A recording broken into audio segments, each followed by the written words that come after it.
And for 8 years, I covered their mortgage when Daniel lost his job during the recession. I'm Edward, 62 years old, and I spent 40 years as an auto mechanic before finally hanging up my wrench 3 years ago. My hands are scarred, my back aches on cold mornings, but I was proud of the life I built. I raised my son Daniel on my own after his mother passed when he was just 7. I worked double shifts, skipped meals, delayed my own dreams so he could have his, college. A good start. Everything I never had. Daniel graduated with a business degree, married a woman named Ashley who worked in marketing, and they seemed to be doing well. They bought a house in the suburbs of Portland, Oregon, had 2 kids, my grandchildren, Ethan, who's 9, and little Lily, who just turned 6. On the surface, everything looked perfect, the kind of life I'd worked my entire existence to give him a shot at. But let me back up to 3 weeks ago. 3 weeks ago, on a gray November afternoon, when everything I thought I knew about my son shattered like dropped glass. It was the Tuesday before Thanksgiving. I'd driven over to Daniel and Ashley's house to drop off some tools Daniel had borrowed months ago. Nice neighborhood, the kind with actual sidewalks and trees planted in neat rows. Their house was a 2-story colonial with blue shutters, the kind of place I'd drive past as a young man and think, maybe someday. I pulled into their driveway, grabbed the toolbox from my truck bed, and headed toward the front door. Before I could knock, the door swung open. Ashley stood there, dressed in one of those outfits that probably cost more than I used to make in a week. Her smile was tight, practiced. "Edward, hi. Daniel's not here right now, he's at the office." "That's all right," I said, holding up the toolbox. "Just returning these. Figured he might need them." She took the box but didn't invite me in. Through the doorway, I could see Ethan and Lily watching TV in the living room. Lily spotted me and started to wave, but Ashley shifted to block the view. "Actually, Edward, I'm glad you stopped by. We need to talk about Thanksgiving." My stomach dropped. The way she said it, like she was delivering bad news to a customer. "What about it? I thought we were all having dinner here like always." Ashley glanced over her shoulder, then stepped onto the porch, pulling the door mostly closed behind her. "Here's the thing. This year is different. Daniel's company is going through a merger, and he's invited some very important clients to join us for Thanksgiving. These are people who could make or break his career, Edward. We need everything to be perfect." I felt my jaw tighten. And, look, I don't know how to say this gently, so I'll just be direct. We think it's best if you sit this one out. The words hit me like a wrench to the chest. Sit it out? You're uninviting me from Thanksgiving? It's not. She exhaled sharply. "Edward, these clients are very refined. They're from the East Coast, old money. They expect a certain aesthetic, a certain level of sophistication." "What the hell does that mean, Ashley?" She had the decency to look uncomfortable. "Your stories about the garage, the way you present yourself. It's just not the image Daniel needs to project right now. This dinner is basically a business meeting, and we need everyone at the table to contribute to that." There it was, that word, contribute. "I'm not sophisticated enough for your table," I said slowly. "Is that what you're telling me?" "I'm saying this is important for Daniel's future, for our children's future.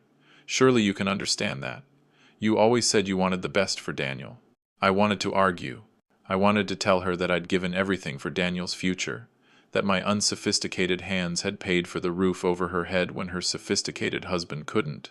But something in her expression, that cool, dismissive certainty, told me it wouldn't matter. "Does Daniel know you're telling me this?" She hesitated. It was a joint decision. "I want to hear it from him." "Edward, don't make this harder than it needs to be. Put him on the phone. Now."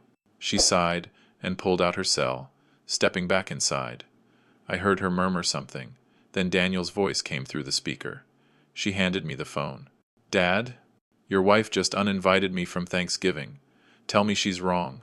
Silence, long enough that I knew. "Dad, it's complicated. These clients are crucial for the merger. Ashley's right that we need to make the right impression. And I don't make the right impression. It's not personal. It's just, you know how you get. The stories about the old days, the jokes that might not land right with this crowd. We can't risk it." I closed my eyes. This was my son, the boy I'd carried on my shoulders, the teenager I'd taught to drive, the young man whose college loans I'd co-signed when no bank would touch him. "When I covered your mortgage for 8 years, was I sophisticated enough then?" "That's not fair." You're right. It's not fair. It's not fair that your old man embarrasses you. Goodbye, Daniel. I hung up before he could respond, handed the phone back to Ashley, who wouldn't meet my eyes. We'll do something, just the family, the week after, she offered weakly. Once the clients are gone. I didn't answer, just walked back to my truck and drove away. That night, alone in my small house across town, I sat in my recliner, staring at nothing. The TV was on, but I wasn't watching it. I kept thinking about all those years, the double shifts, the overtime, the times I'd eaten ramen so Daniel could have a decent lunch, the parent-teacher conferences I'd attended with grease still under my fingernails because I'd come straight from work. And now I was too embarrassing to sit at his table. My phone buzzed, a text from Lily. She'd somehow gotten my number into her mom's phone and messaged me. "Grandpa, why can't you come for Turkey Day?" Mommy said. "You're busy, but Ethan said he heard you can't come because of Daddy's work people. I don't understand. Can you come? I made you a drawing." She'd attached a crayon picture of our family around a table. There I was, stick figure with a smile, sitting next to her and Ethan. I stared at that drawing for a long time. Then I made a decision. The next morning I drove to my bank. I'd been putting this off for months, but suddenly it felt urgent. I sat down with Sarah, the branch manager I'd known for years. "I need to close an account," I told her. She pulled up my records. "Which one?" "The joint savings with Daniel. The one I set up when he was going through his rough patch." Her eyes widened slightly. She knew the history. "Edward, that account has. There's quite a bit in there. Are you sure?" "Positive. Transfer it all to my personal account. This might take a few days to process. There are 2 names on the account, so—" "I'm aware. But check the paperwork. I'm the primary. I set it up with my money. He has access, but I can close it without his signature." She nodded slowly. "All right. I'll start the process. Should be complete by Friday." Friday, the day after Thanksgiving. I stood up to leave, then paused. "One more thing. He's been using that account for their mortgage payments, hasn't he?" She pulled up the transaction history. "Yes. Auto withdrawals. The next one is scheduled for December 1st. "Perfect. Thank you, Sarah." I spent Thanksgiving alone, ordered Chinese food and watched football. My phone rang 4 times, Daniel calling, probably to wish me happy Thanksgiving or maybe to invite me over for leftovers like I was some charity case. I didn't answer. Around 8 p.m., Ethan video called me from Lily's iPad. I answered. "Grandpa, where are you? We miss you." Behind him I could see the dining room. The table was set with fancy china I'd never seen before. Adults in business casual mingled with wine glasses. Daniel was laughing too loudly at something a woman in a pantsuit said. Ashley was playing host, all smiles. "I miss you too, buddy. How's dinner?" "It's boring. These people just talk about work stuff, and they said me and Lily have to eat in the kitchen because we're too young for the adult table." I felt something twist in my chest. "They made you eat in the kitchen?" "Yeah. Lily's crying because she wanted to show everyone her drawings, but Mommy said not now." "Grandpa, why didn't you come?" "Your parents thought it was better if I stayed home this time." "That's stupid. It's not Thanksgiving without you." "Ethan, who are you talking to?" Ashley's voice, sharp. The screen shifted as she took the iPad. Her face appeared, and when she saw it was me, her expression hardened. "Edward, I'll have to call you back." She ended the call. I sat there in my empty house, my Chinese food growing cold, and I didn't feel angry. I felt something colder, clearer. Friday morning my phone started ringing at 6 a.m. "Daniel." I let it go to voicemail. He called again, and again. By the 7th call I answered. "Dad, what the hell did you do?" "Good morning to you too, son. The bank just called me. They said our joint savings account has been closed. All the money's gone. Dad, that's $53,000. Where is it?" I took a sip of my coffee. "In my personal account, where it belongs." "What are you talking about? That's our savings. We need that money. Our mortgage payment comes out of there next week." "That was my money, Daniel. Every cent. I put it there when you lost your job and couldn't make your payments. You remember that?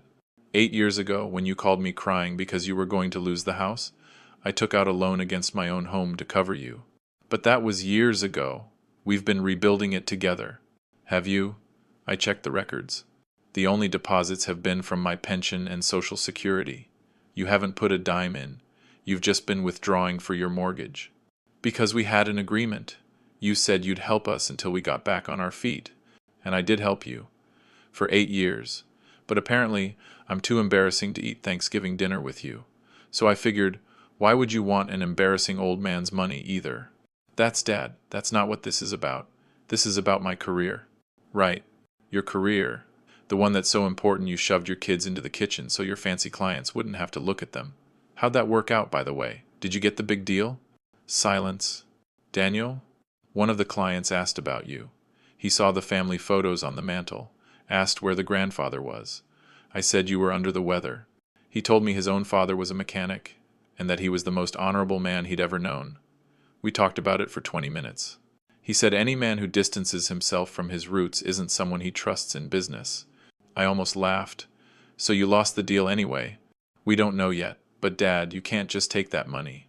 We need it. Ashley's been crying all morning. We budgeted around having it. Without it, we might actually lose the house. Then I suggest you figure it out. Like I had to figure it out when your mother died and I had a 7-year-old to raise on a mechanic's salary. Like I figured it out when you needed college money and I didn't have it, so I worked 70-hour weeks. You'll figure it out, Daniel. You're sophisticated, remember? Refined. Surely that's worth something. Dad, please. I'm sorry, okay? We made a mistake. It was Ashley's idea. I should have stood up to her. Please, just transfer the money back. No. No? You heard me. That money is mine. I earned it with my unsophisticated, embarrassing hands. And I'm going to spend it on myself for once. Maybe take a trip. See the Grand Canyon. Things I never did because I was too busy making sure you had everything. This is insane. You're punishing us because we hurt your feelings? No, son. I'm setting a boundary. There's a difference. You can't have it both ways. You can't treat me like I'm not good enough for your family, then expect me to bankroll your lifestyle. But the kids deserve better than parents who teach them to be ashamed of where they came from. You think Ethan and Lily didn't notice I wasn't there? You think they didn't notice you made them eat in the kitchen while strangers sat at the family table? More silence. Then, quietly, what do you want from me? I don't want anything from you anymore, Daniel. That's the point. I'm done wanting. I'm done waiting for you to remember who raised you. I'm done being useful when you need money, but embarrassing when you need status. So that's it? You're just cutting us off? You cut me off first. I'm just making it official. I hung up. Over the next week, my phone didn't stop. Daniel called 18 times. Ashley called 12. I answered none of them. They left voicemails ranging from angry to pleading to threatening legal action. That last one made me laugh. Good luck, proving you have any legal right to money I earned and deposited. But the call that got to me came on Sunday afternoon. It was from Ethan, and this time I answered.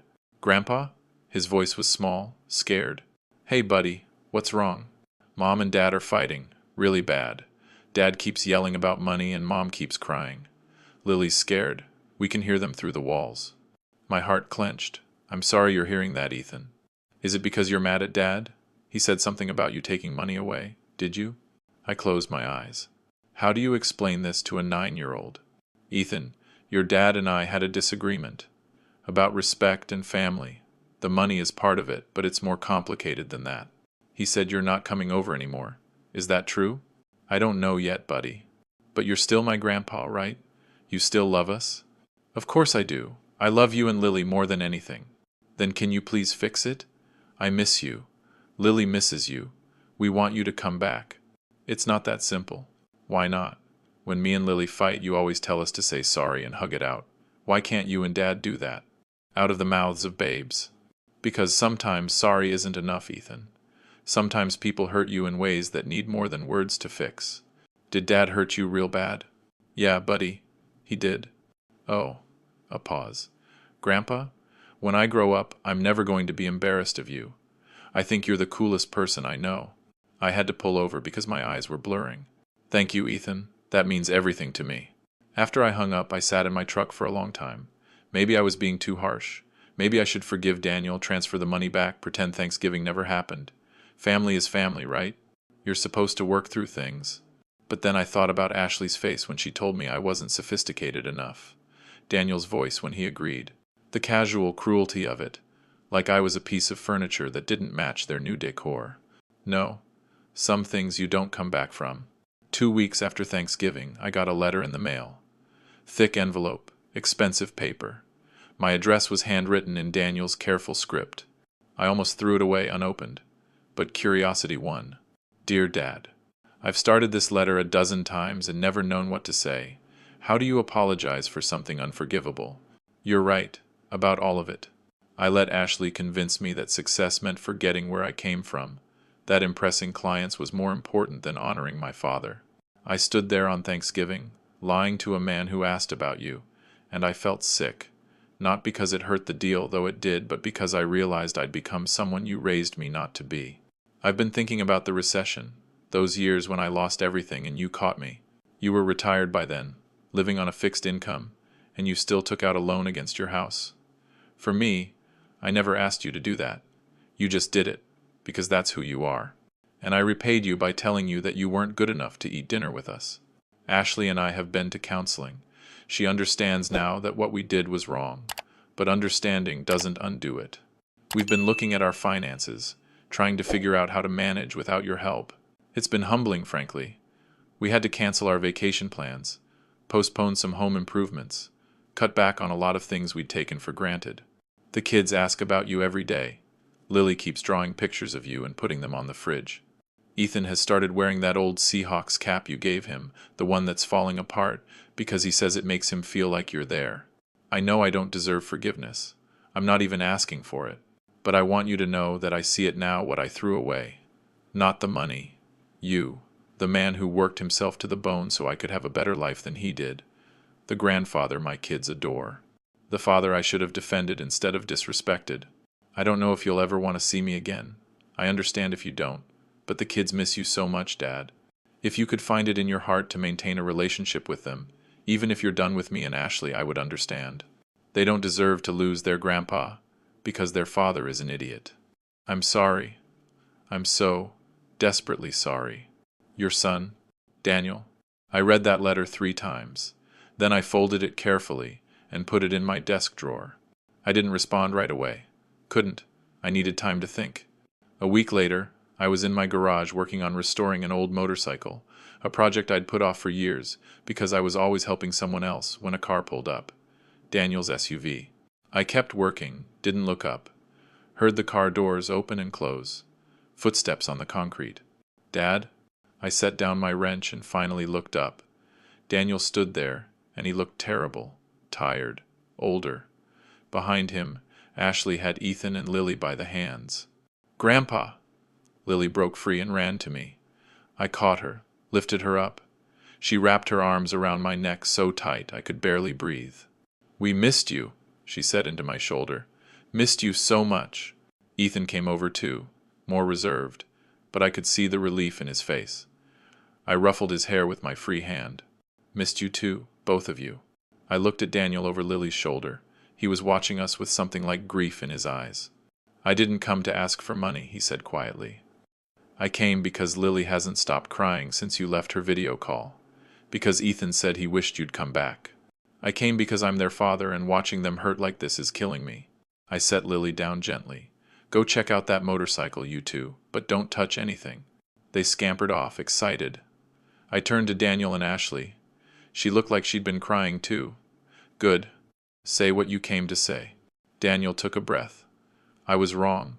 Completely, utterly wrong. I valued the opinion of strangers over the man who gave me everything. I let Ashley convince me. He glanced at her. No. I convinced myself that you weren't good enough for the life I wanted. But the truth is, I'm not good enough for the life you gave me. Daniel, Ashley started. No, let me finish. He looked back at me. You don't owe me anything, Dad. Not forgiveness, not money, not another chance. But those kids in there, they love you. They need you. And if you can find a way to be in their lives, even if it means I have to drop them off here and leave, I'll do it. I'll do whatever it takes. I looked at Ashley. And you? She stepped forward. I was cruel. I prioritized image over integrity. Your son is the man he is because of you, and I tried to erase that. I'm ashamed, Edward. Truly ashamed. I don't expect you to forgive me, but I hope you can forgive them. She gestured toward Ethan and Lily. They're innocent in this. I was quiet for a long moment. watching Ethan show Lily the motorcycle, their voices excited, talking about Grandpa's cool project. They deserved better than this. Better than parents who played games with family. Better than a grandfather who used them as leverage. But they also deserve to know that some things aren't acceptable. That respect matters. That family isn't just biology, it's behavior. I'll think about it, I finally said. Daniel nodded. That's more than I deserve. Thank you. But, I continued, there are conditions. 1. I'm done being your financial backup plan. You're both adults with good jobs. Figure your own life out. 2. I will have a relationship with those kids, but it'll be on my terms. If they want to visit me here, great. But I'm not playing happy family at your house until I'm damn sure you've actually changed. 3. No more lies. No more prioritizing appearances over integrity. The second I sense that again, I'm gone. For good. Understood, Daniel said quickly. All of it. Whatever you want. And Ashley? I want to hear it from you too. She met my eyes. I agree to everything. And Edward? I'm going to work every day to prove to you that I've learned from this. I can't undo what I said, but I can try to become someone who would never say it again. I nodded. All right then. Lily came running back. Grandpa, can we stay? Can we help you with the motorcycle? I looked down at her hopeful face. Yeah, sweetheart, you can stay. That afternoon I taught Ethan how to check tire pressure. I let Lily hand me tools, told her the name of each one. Daniel and Ashley stayed, quiet mostly, watching. At one point, Ethan asked me to tell the story about the time I fixed a car blindfolded on a bet, and I did. Daniel laughed at the punchline, a real laugh, and something in my chest loosened just a fraction. When they left, as I was buckling Lily into her car seat, she whispered, Are you going to come to our house again, Grandpa? Maybe, Lilypad. We'll see. I hope so. I miss your pancakes. I kissed her forehead. I miss making them for you. As they drove away, Ethan waving through the back window, I stood in my driveway and thought about the letter still sitting in my desk drawer, about Daniel's face when he apologized, about Ashley's tears. Forgiveness is complicated. It's not a switch you flip. It's not something you owe people just because they're sorry. Sometimes the people who hurt you don't deserve another chance. Sometimes cutting them off is the kindest thing you can do for yourself. But sometimes people really do change. And sometimes kids need their grandfather more than the grandfather needs his pride. I didn't know yet which situation this was. But I knew this. I wasn't going to let them forget what they did. That $53,000 was still mine, and it would stay mine. I'd earned the right to keep it, to spend it on myself, to finally take that trip to the Grand Canyon I'd been putting off for 40 years. And if Daniel and Ashley wanted back in my life, they were going to have to earn it. Not with apologies. Apologies are cheap. With actions, with consistency, with proving, day after day, that they understood what they'd almost thrown away. 3 months later, I went to Lily's dance recital.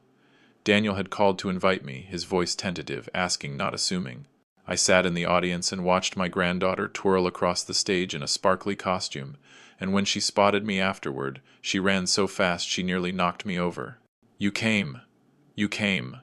Of course I came, Lilypad. Wouldn't miss it. Daniel approached, careful. Thanks for being here, Dad. I'm here for her, not for you, I said. But my tone was softer than it had been. I know, and that's fair. We stood there, watching Lily show her friends her medal, and Daniel said quietly, We made the December mortgage payment, and January's, from our own savings. No outside help. Good. Ashley took on a second project at work. I've been doing Uber on weekends. We're figuring it out. That's what adults do. Yeah, he paused. We're having people over for Easter. If you want to come, no clients, no pressure, just family. I thought about it. We'll see. That's more than I thought I'd get. He looked at me. I'm going to spend the rest of my life making this up to you, Dad. I know that doesn't fix it, but I'm going to try anyway. I nodded. See that you do. As I drove home that night, I thought about the Grand Canyon trip I'd booked for May. Thought about the motorcycle almost finished in my garage. Thought about Lily's face when she saw me in the audience. Maybe forgiveness wasn't all or nothing. Maybe it was something you built piece by piece, like restoring a motorcycle. Maybe it was something earned through small moments, a recital attended, a mortgage paid, an apology lived rather than just spoken. I still had the letter in my desk drawer. still had the $53,000 in my account, still had the scars from being told I wasn't good enough for my own son's table. But I also had Ethan's laugh when I told my stories, Lily's drawings on my fridge, the possibility that maybe, just maybe, this family could be rebuilt into something stronger for having been broken. I didn't know yet if I'd go to Easter dinner, didn't know if I'd ever fully trust Daniel and Ashley again, didn't know if the hurt would ever completely heal. But I knew this. I wasn't the same man who'd been uninvited from Thanksgiving. That man had been waiting his whole life for permission to matter to his son. This new man knew he mattered whether his son recognized it or not. And that, I was learning, made all the difference.